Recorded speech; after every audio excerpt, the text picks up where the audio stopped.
people would wander in thinking that we were a liquor store. and I had to like overly explain, like, nope, everything is alcohol free. And they're like, what?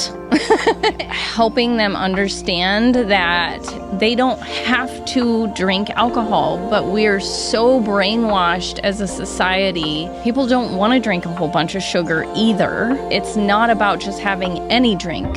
It's about having a drink that is the ritual. And these drinks are tools to help us socialize, to help us celebrate.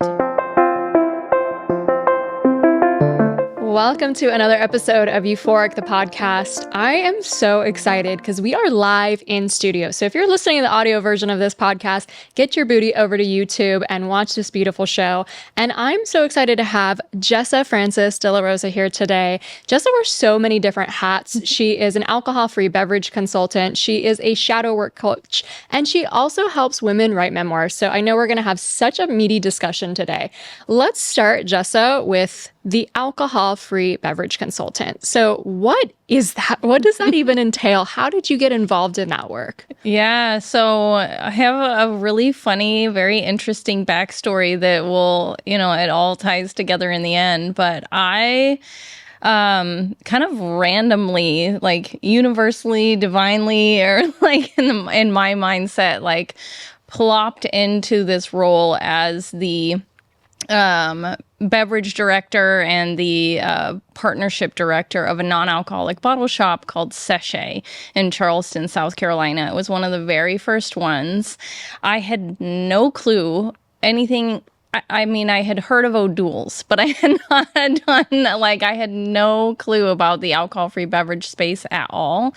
But all of a sudden, I was doing all the copywriting, all the distribution. I was learning about all the products. I was interviewing all of the different brands. And then as the person that I am, I was just absorbing all of this information in order to run this bottle shop. And so I was learning about all of the spirits, all of the functional drinks, the wines, the beers, you name it. And I just ended up very randomly as this non-alcoholic beverage expert. And my life ended up kind of taking me on another wild turn where I couldn't work at the bottle shop anymore, but I was like, okay, I have all this knowledge. I have all of this information, and there's so much education that still needs to be done in this space because there is no, mindful drinking without mindful thinking, and there is no accepting of your relationship with alcohol and wanting to use these tools and in the right way without a deeper conversation and a deep dive. And I was having all of these conversations with customers that came in the store, and I would end up having a lot of bartenders and bar managers come into the store. And I was like, okay, I need to get out into the world and help these businesses learn what these drinks are, how to use them, what's triggering, what's good, what's not, all of those things. And yeah, from there, I started up Untoxicated. And I just kind of took my business on the road and started going into bars and restaurants and hotels and event venues and saying, you need alcohol free. And it was just full blown explaining why and what was good, and, giving them my recommendations. I had a portfolio. I didn't necessarily know how to do any of it. I was just showing up day after day and kind of figuring it out as we go, because there were no other alcohol-free beverage consultants. I was literally making this up. And so, it's been a wild adventure that's led me to all the other things. Wow. Well, when I first went alcohol-free in 2018, I was like just this world was waking up. And even back then, it was like the options were so limited. And, you know, I love like the idea of inclusivity and just giving people more conscious choices, whether they, you know, don't drink at all or they're just not feeling like drinking that day or whatever that looks like. And it was still so taboo. And like, you're right, like this O'Doul is kind of like weird thing. And I remember some of the beverages that first started coming out into the market. And like, you know, since then, I have seen such a huge shift, right? Like, first of all, the zero proof section on restaurant menus, like almost every restaurant, I mean, I'm sure there's restaurants that don't have it, but it's like, it's so popular these days. Whereas like I've seen and watched that, I've paid attention to that, how that, you know, that really did evolve and that change. And whether it's like mocktails or just having a little bit more consciousness to there's been a huge shift. So thank you. Because like, I'm sure it's no small part of like the advocacy, right? It's really like being an activist to even, you know, obviously someone who doesn't drink or wants to is seeped in this world is conscious of bringing these choices out to other people. But like if you're, you know, sometimes going into a bartender or a hotel who's just, they've never even thought of it, you know what I mean? I mean, especially sometimes really young wait staff will be like, wait, what, you're not having a drink? And you're like, no, like, you know what I mean? And it's almost like an education. It's really an awareness that can happen in this world to be able to bridge that. So I love that. And I know so many people are also interested in these beverages too, and like what the landscape looks like. And so I'm so curious, like opening an alcohol-free bottle shop. I have seen a few come up in the United States. I have seen like some in Paris. We used to actually have one in Laguna Beach, California. Unfortunately, it did close. How is that like? Because I'm sure, you're still trying to prove like why this concept works. You know what I mean? Because it's still so new. B, retail in general, you know, people can just order things online and stuff like that. So like, what do you think was the sweet spot of really, you know, being able to launch this place, and what were some of the challenges that came up too? Oh, so many. So Sachet is beautifully located on King Street in Charleston, South Carolina, which is a busy shopping street. And people would wander in thinking that we were a liquor store. And they would come in and I had to like overly explain, like, nope, everything is alcohol free. And they're like, what? And some people were very like, why? You know, and then other people were like, this is amazing. You know, you had both people. And so obviously some of the difficulty is that those why people. And that's what I mean, like helping them understand that they don't have to drink alcohol, but we're so brainwashed as a society that they can't even wrap their mind around the idea that they could have a beautiful elevated drink that doesn't have alcohol, that, you know, gives them the ritual, gives them the experience, helps them unwind and celebrate, still has that, you know, cheers effect. And that's what rolled over into helping other businesses understand that, because there's not all alcohol free is healthy, and this whole mocktail thing where people don't want to drink a whole bunch of sugar either, and also helping them understand that it's not about just having any drink, it's about having a drink that is the ritual. I don't want the tiki thing with a whole bunch of, you know, juices, right? And straw and all of the things. I want the beautiful coupe glass with the cute little garnish that I'm going to sip and I'm going to savor. And that's what we want, right? It's an elevated experience. And these drinks are tools.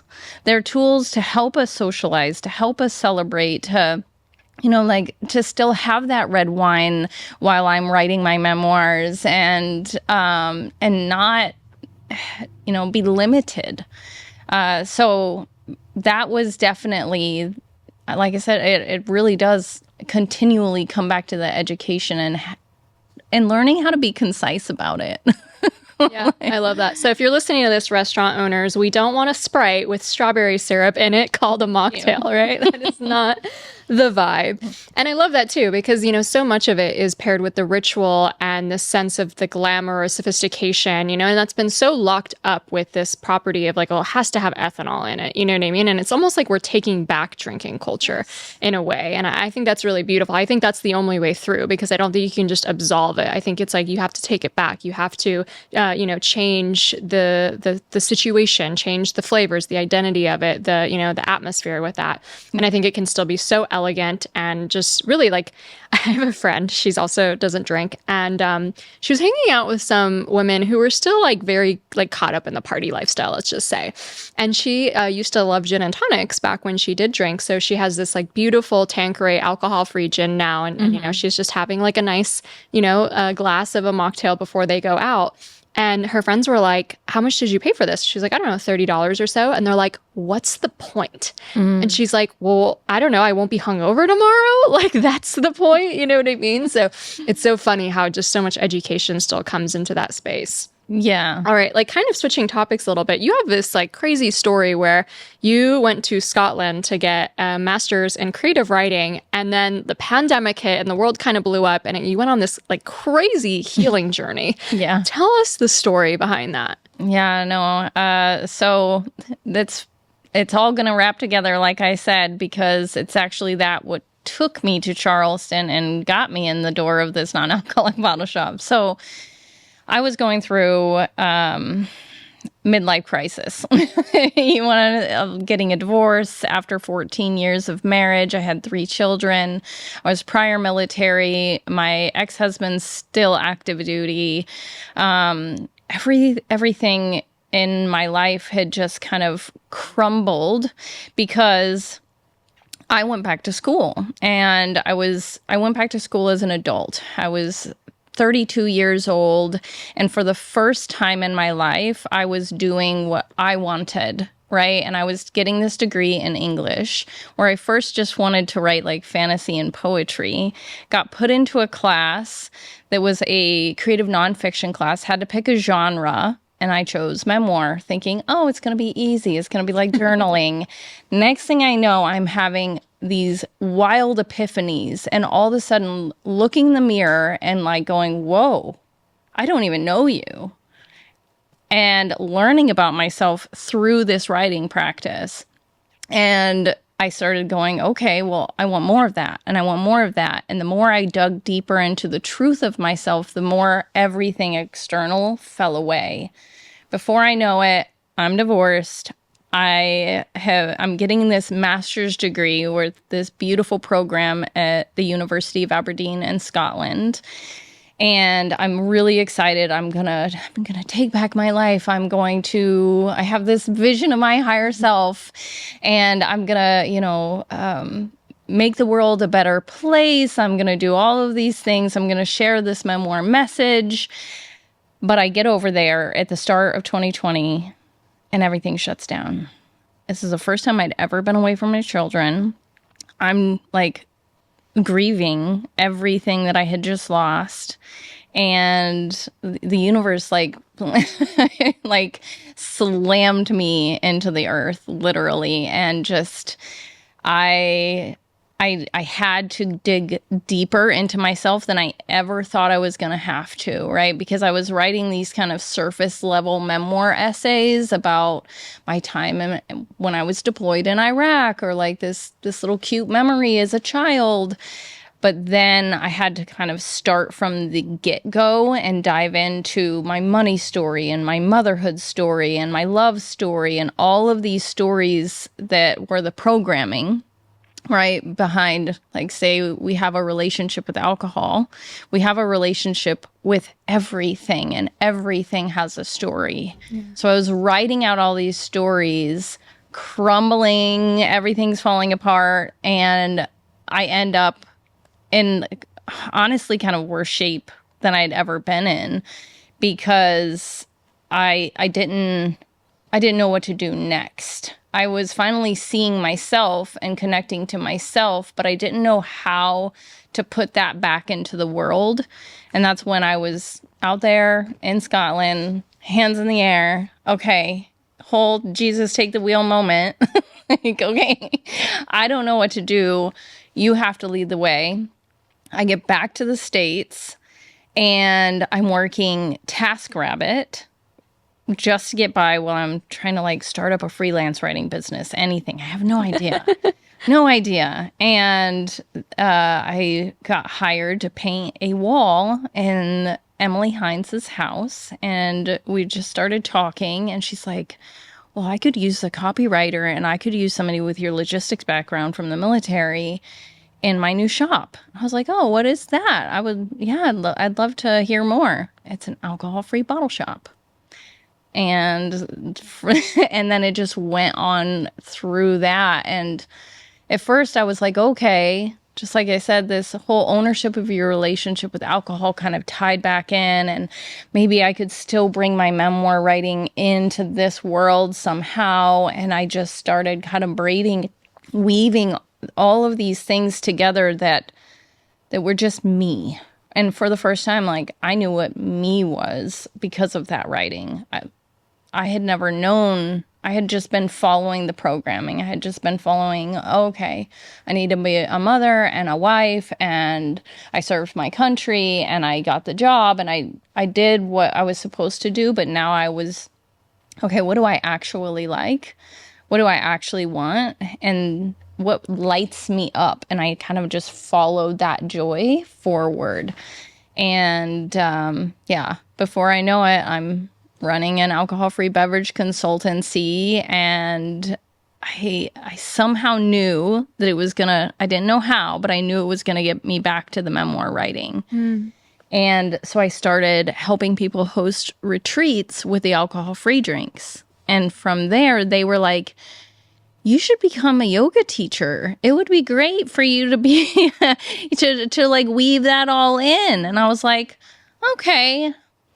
700 hours of trauma-informed yoga teacher training later, because I can't help but deep dive. Like I said, I deep dove into memoir, deep dove into the alcohol-free beverage, deep dove into the trauma-informed training.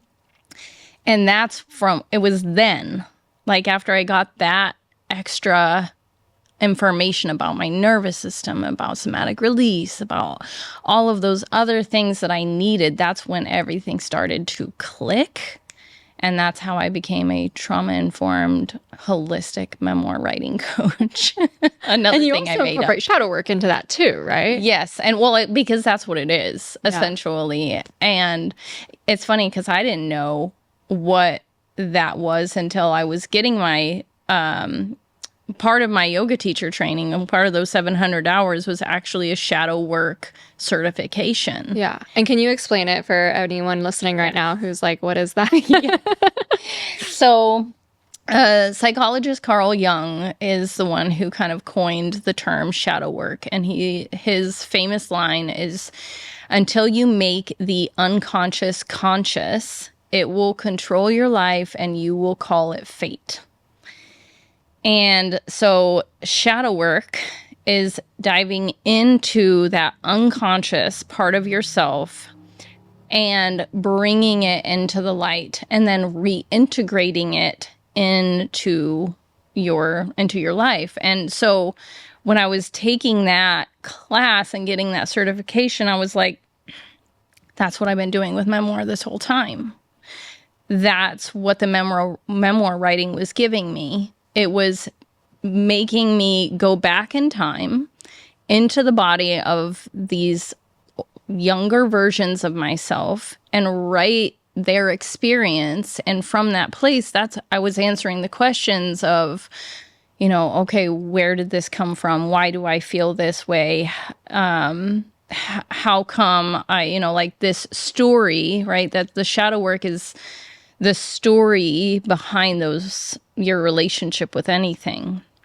And if you were to do just basic shadow work, it's usually some journaling prompts around, okay, follow the thread back of, with alcohol, for example. What did you learn about alcohol as a child? Did your parents drink? What did they say about it? Did the kids in school drink? What were your very first experiences like? You're just answering those questions. And from that, you're like, oh, wow, okay, that's That's where it's all coming from, and you get more clarity. But memoir takes you even deeper. It takes you to that, I call it the rawest, truest form of shadow work. Because not only are you having that awareness, but you're putting yourself into this space of what I call the child, the adult, and the witness. So you are writing in the present tense as the child. I was sitting on my bed, and my mother came in and she held my hands and she looked into my eyes and she told me all of the things that she saw, all of this potential in me, and I felt all of this weight land into my heart, but I didn't understand what it was yet. You are in the experience of the child while now having that new adult perspective. Yeah.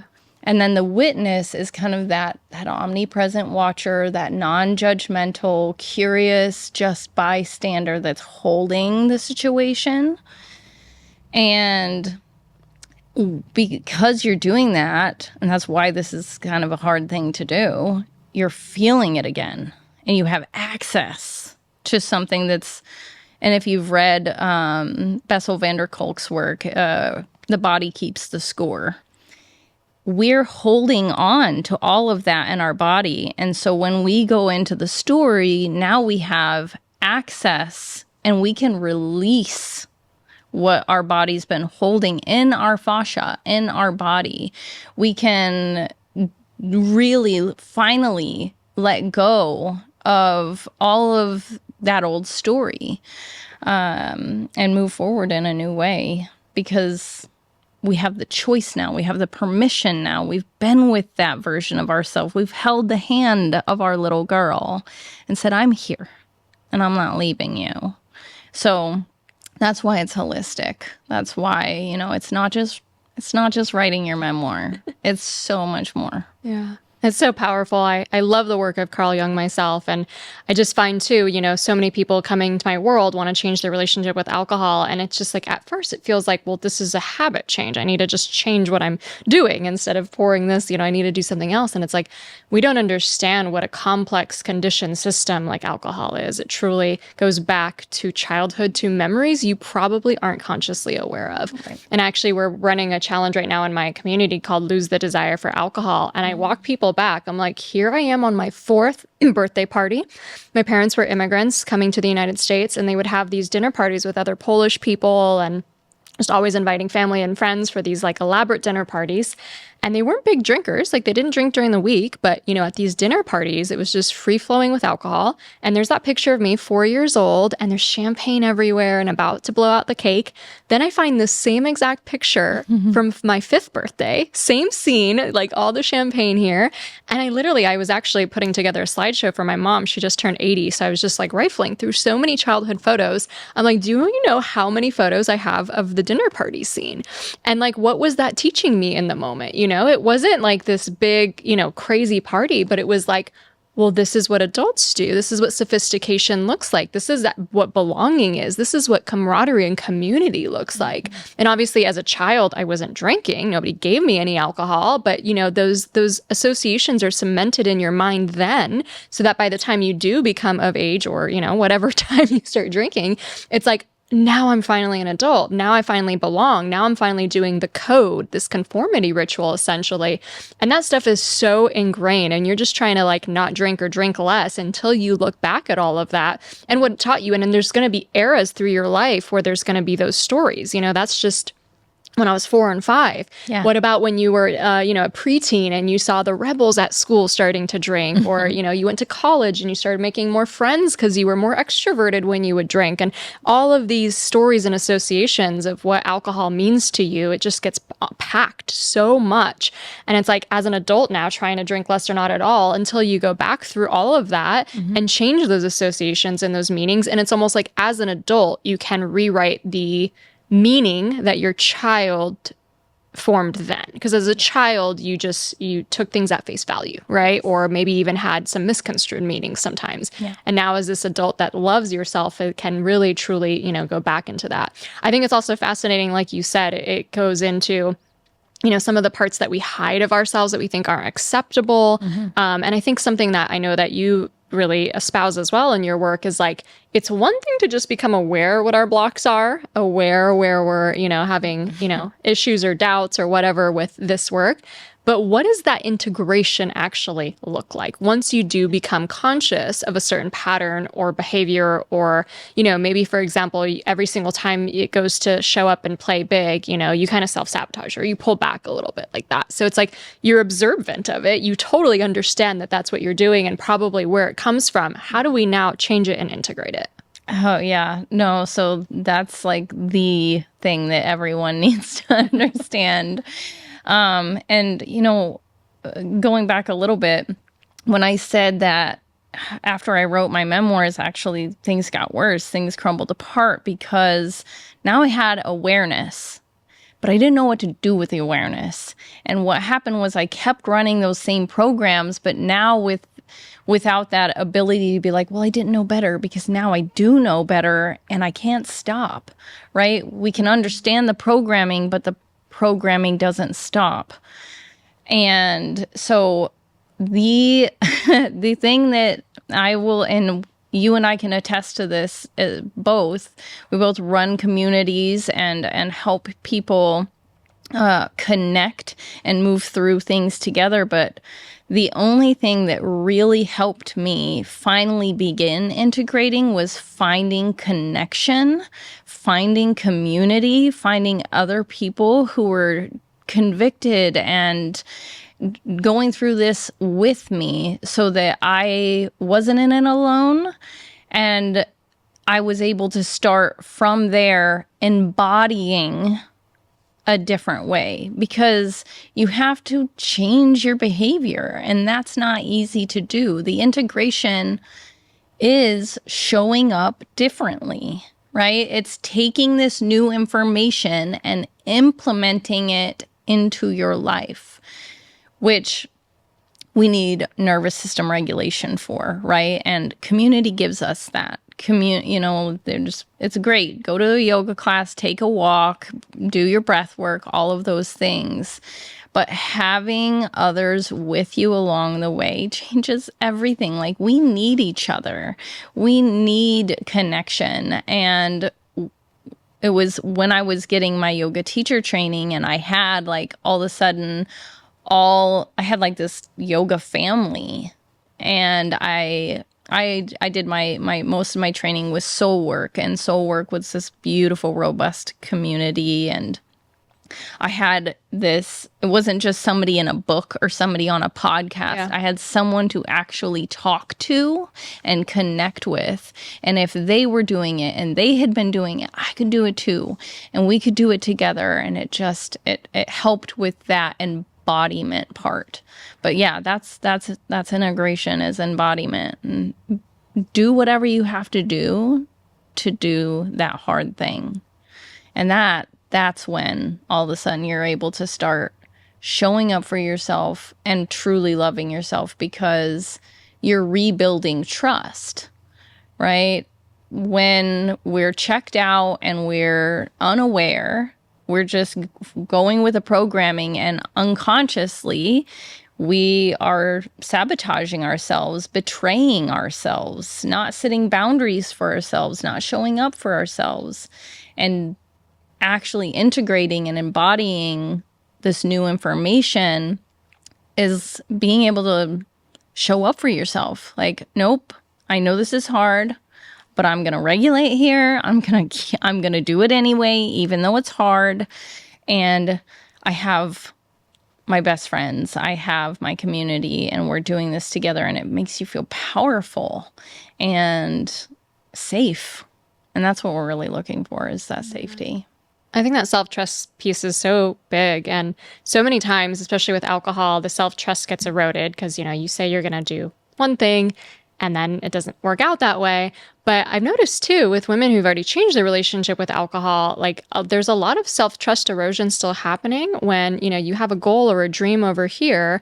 And then maybe it's a lack of consistency or a lot of fear still that's holding you back. And so you're still saying outwardly, this is what I want to do. This is what, my plan is, da da da. But when you don't follow through, that self-trust gets eroded a lot there too. So it's interesting how even on the other side of a lot of healing, it can still show up a lot, you know what I mean? And really just being honest with yourself of like, what am I really truly, going to commit to doing, and how am I going to show up for myself? And if you have to pare it back, if you have to make it super bare bones so that you can actually rebuild that self-trust, then that's where you need to start, right? This is not the time to do a million things. But I love how you do this through the power of writing. And I'm so curious. I know you help women write memoirs. I mean, I want to go into the writing process as well, because, you and I are both authors, and writing isn't easy by any means. But I'm curious, when you're helping like someone else, uncover the power of their story, is it through the lens of like, this is a healing journey for you? Or is it through the lens of like, I want to produce a work of art that a lot of other people are going to read? It's absolutely both. And I reiterate that over and over again. Like, my clients, they're already successful business owners, and they know that their book is going to help create more authority for them in their business. It's going to help them grow. Having that book is a huge thing. But that doesn't mean that as a business owner, you'll understand this for sure. Like, growing a business is one of the hardest things you'll ever do. And it forces you to do shadow work, because you're like, okay, I'm not following through. I'm not being consistent. Why not? What's the story here? And you have to dig deeper. So it's just like, I let them know, like, yes, there's craft here. I'm going to help you edit and make this a beautifully written story. But know that you're going to want to self-sabotage. Know that there's going to be days where you will do anything else other than sit down and write those words, right? So, and that's why my program is powerful, because once again, it's community. You don't have the excuse to not write it. I was getting my degree. I had an assignment due. I had professors like, where's your work, right? And so having a coach, having a guide, and then having a community where you're doing it together it's going to make it so much easier. That being said, not everybody wanting to write, or go through their shadow work, I should say, not everybody who wants to, get this unconscious conscious wants to write a book, and that's okay. My first memoirs were essays. They were just essays that I was submitting, right? I was this little piece about this little piece about that. And now, I run a Substack. So a lot of my little memoirs go on Substack, and that can also help build credibility for your business. So it doesn't have to be a book. And for me, that's been kind of one of the hard things to navigate, like helping people understand that it's not all or nothing. It's both. It's multiple things. We're multifaceted creatures. We're not meant to just narrow ourselves down to this one little tiny thing. Yeah. I love what you say, though, about accountability, especially because when I was first writing my first book, Euphoric, I was able to do like a very, very crappy first draft. And I didn't have very much resistance to doing that because it felt very private, and I don't know. I would sometimes, and I sometimes suggest this to other friends too. I'm curious to hear some of your like writing tips, but I would literally sometimes wake up, not get up out of bed, not go pee, not go brush my teeth, grab a journal and just force myself to write for 15 minutes, just on the clock. It didn't matter what I wrote. It was okay if it was crappy, but it kind of seemed to just kind of flow out of me that first time.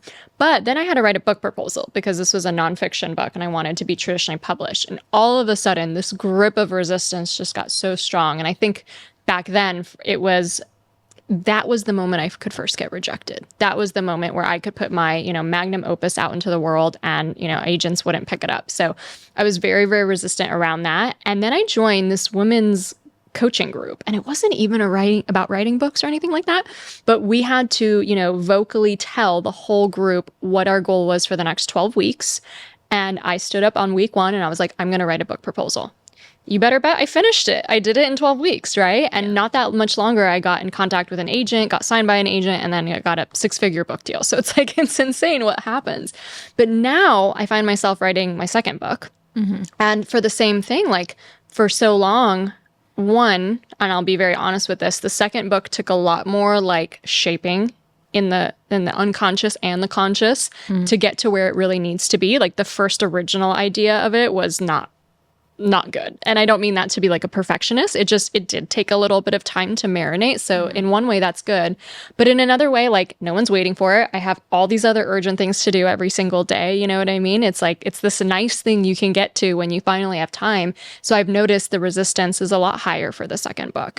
And because I'm sharing a lot more of my family history from World War II and just what my parents went through to immigrate and some of, my deeper stories and a really kind of charged topic, even though going alcohol-free can seem charged as well. This book is about how your ancestors didn't survive everything they survived for you to live an unconscious life, basically. So it has a lot of like depth to it. I find the resistance harder with that because I'm like, this is a magnum opus. Like this is one of the biggest, most truest philosophies to my heart.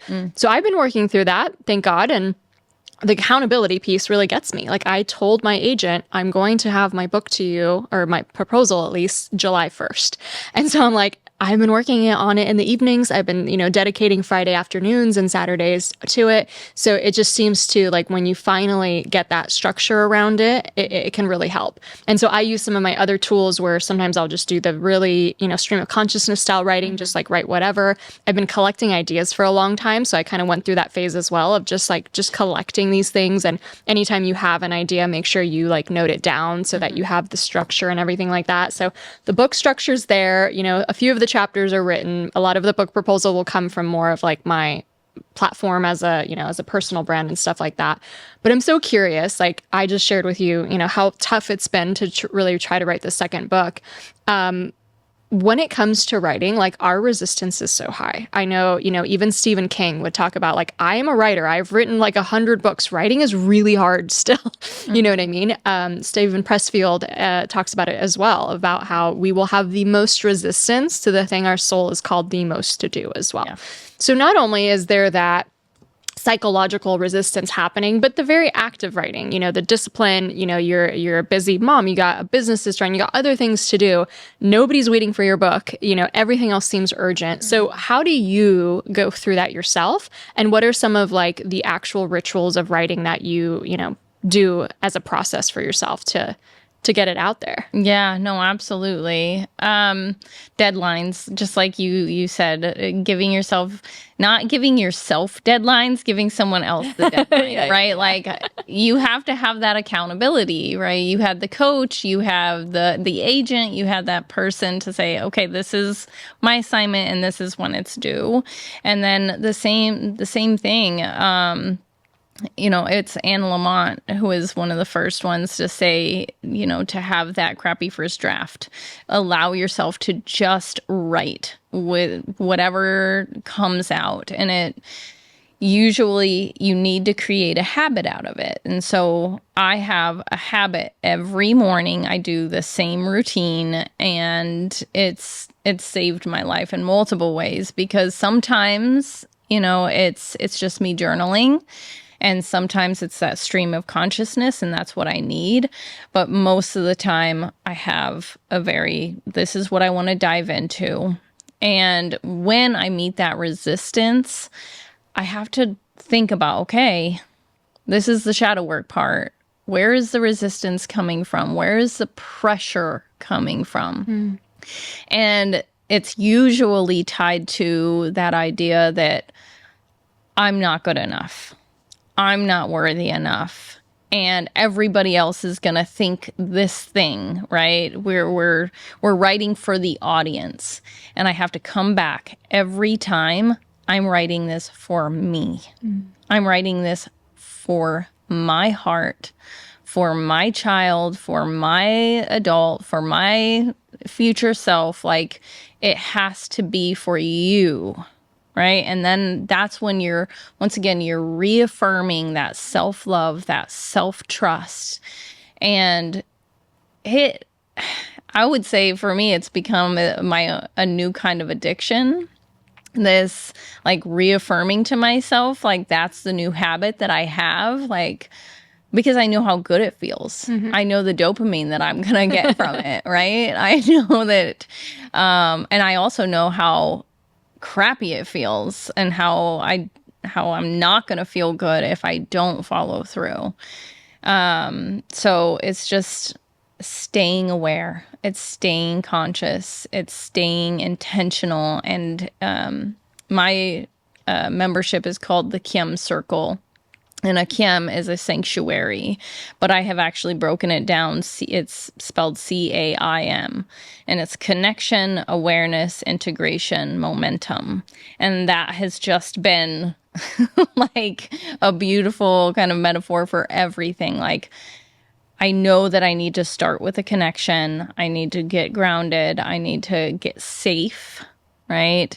And then I need to bring myself back to the awareness. I have to take that awareness forward, and I know that it's just naturally going to build that momentum, and I'm going to be able to manifest from there.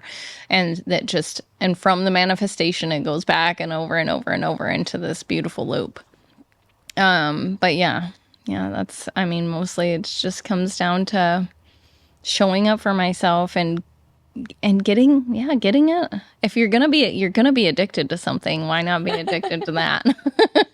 Yes, I had this like little aha as you were talking of like where my resistance is coming from. And I think it like goes into literally what you just said. Whereas like for me, this story feels so big and such a powerful experience that other people lived through. Like I'm writing about, bombings and concentration camps and gulags and just this crazy stuff. And it's like, I know the weight of it and I want to honor it as best I can. And I think that resistance is almost like, what if I'm not good enough at honoring it? What if I, do this too quickly and it's not as in depth? So then you just want to like push it like further and extend it further. But it's like the work will always fill the time. You know what I mean? Whether you have 2 months to work on something or a whole year. So I think that's definitely where it comes from. But there's nothing, I really truly think that after being able to leave my day job, retire my husband, make multiple millions online, be able to help so many different people, to run different programs. Like my first book really still feels like this is the coolest thing I've ever achieved. Like it really does feel like I had this goal, I had this dream. At one point in my life, I never thought I knew I always wanted to write a book, but I got to a point where I was like, but I'm just not doing it. So I need to just give up. And that despair was such a weight on me, so that like that I actually did it and did all the hard work and the steps involved. It's a project, right? It's not like a little thing. It's not like a little Instagram post and stuff. And we get such quick validation with quick projects. And this is something that's going to take a longer time. But, I run a thought leader mastermind myself and I help women, get their nonfiction books out there to really build that authority as well. And it's like, we have books published this year already. We have book proposals going to agents. Like there is something so fulfilling about taking your life's work and putting it into the depth of something that a book requires. And I truly believe as well that like, if you're trying to build a business, for example, like Instagram's fleeting. Like your posts last 24 hours at best, you know what I mean?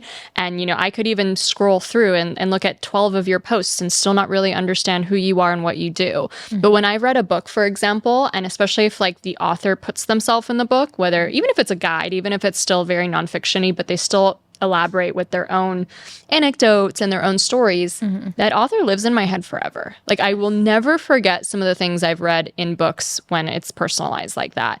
And that's like the power of a book. People's lives are changed through the power of a book. It has so much of that depth. And it's so democratic too. Like at the end of the day, it's a $20 book. You know what I mean? So then your work becomes really accessible. And obviously, I'm a huge reader. I read 92 books last year, which was like a personal best. But I'm almost like shocked at like, do you not understand that there's like these incredible leaders and people who've experienced so much in life and they put all of their wisdom in this little $20 book and you can just read it. And you know what I mean? I'm obsessed. So I love what you do. I love what you stand for. I would love to do a few rapid fire questions just to close our episode out. What is like the best alcohol-free drink in your opinion? Oh, this is going to be kind of hard. But I'll stick to my guns. It's a brand called Rosa. Never heard of it. It's less well known. You can find it at rosaspirit.com, but it is 100% plants. So on my alcohol-free beverage journey, I had tasted and tried thousands of products. Everything that was available, I had tasted. And then I went through that epiphany. Okay, this isn't healthy. I don't actually want this. This has all these preservatives and gums and fillers and emulsifiers. I don't want any of that. I want what's actually going to benefit me, my body, and actually make me feel better. And that's how I got into the adaptogenic, nootropic, functional beverage world. Yeah. And so Rasa is Mother Nature in a bottle. It has the adaptogens, it has that plant magic to really not only help elevate your experience with flavor, but with that adaptogen that is going to help you adapt to stress and feel good the next day. And Rasa is the only alcohol-free option that has been clinically tested and proven to add years to your life. Huh. Yes. Okay, so is it like a spirit that you mix with something else, or do you just drink it on its own? It's an acquired taste. It's very adult. Like I said, it's 100% plants. So you can absolutely just sip on it. Like I love the Ruby Artemisia. I drink it kind of like a red wine, but with like the black ginger. That's probably my favorite. I mix it with ginger beer and pineapple and make a little Moscow Mule kind of thing with it. So you can sip on it just as is and drink it like a health shot. You can make health shots, or you can make a beautiful cocktail with it. Okay, you know what I'm looking up after this episode? Okay, what is one book that every woman who wants to write, is in that process of writing, that should read? I saw this question on your list and I was like, this is going to be a really hard one because, but I will say the one that just immediately popped in my head is Educated by Tara Westover. Have you read that? Yeah. I mean, it's just this beautiful, your story that you're writing, the second book, it's your legacy. That's what I mean. It's not just your legacy, but it's your family's legacy. And it has this beautiful, this ancient weight to it, that you're bringing forward this thing to share, not just like, oh, this message of alcohol free, but this is my heart. This is my family's heart. This has a pulse. And that's what makes a really beautiful memoir. And that's what makes there's so much more resistance to it because more shadow is coming up, right? Even more and more shadow. So, Tara Westover is Educated. She really dives into her past and she takes you into the scene and you feel her as a child. You feel her as a teenager. You feel her experience. And that one's just the one that popped into my head. I know I'll think of something else later, but yeah. Yeah. It also reminds you of like how lucky we are to, have access to books and write, all that kind of stuff. Mm-hmm. Okay, one last question. If you had to describe your shadow in one word, what would it be? Curious. Curious. That's what has gone. That's why I deep dove into everything that I deep dove into, is just this wild curiosity. And it's interesting, through the writing process, I also found how I shut that off originally. Yeah. Like I had shut off that curiosity. My name is actually Jessica. And I realized that I stopped wanting people to call me that because Jessica was too curious and she got in trouble all the time. And so I shortened it, or actually my best friend shortened it to Jessa in high school. And I've been that ever since. Jessa's sweet. Jessa's okay. But Jessica was like over the top and too into things and always getting in trouble. And it was the curiosity in me that was getting me into trouble. But now, I just fully embrace all of my curiosity. Yes, that's my thing. Oh, that's sweet and innocent. I was thinking like mine would be depraved. I love that. Amazing, Jessa. Well, if anyone wants to learn more about you and your community, your work, where can they find you? You can find me. I actually have 4 Instagram. I don't know how you do that. I don't know. But easiest way is at Jessa Francis on Instagram, or my website is thekiamcircle.com, CAIM circle, or getuntoxicated.com if you want to dive into the alcohol free. If you're a business owner and you're like, I know I need to provide my guests with an elevated experience, come see me. Let's do it. Let's give them good stuff and that beautiful, because that's what your guests want. They want an experience, and that's what I focus on. Amazing. Well, we'll put all that in the show notes below. Thank you so much for being here. This was so fun. And if you guys like this episode, please leave a review. More reviews really helps us grow the show and do all these really cool in-person interviews, which I'm so excited for, where Euphoric is going and all that kind of stuff. So share the podcast out with your friends, leave a review, and we'll see you next episode.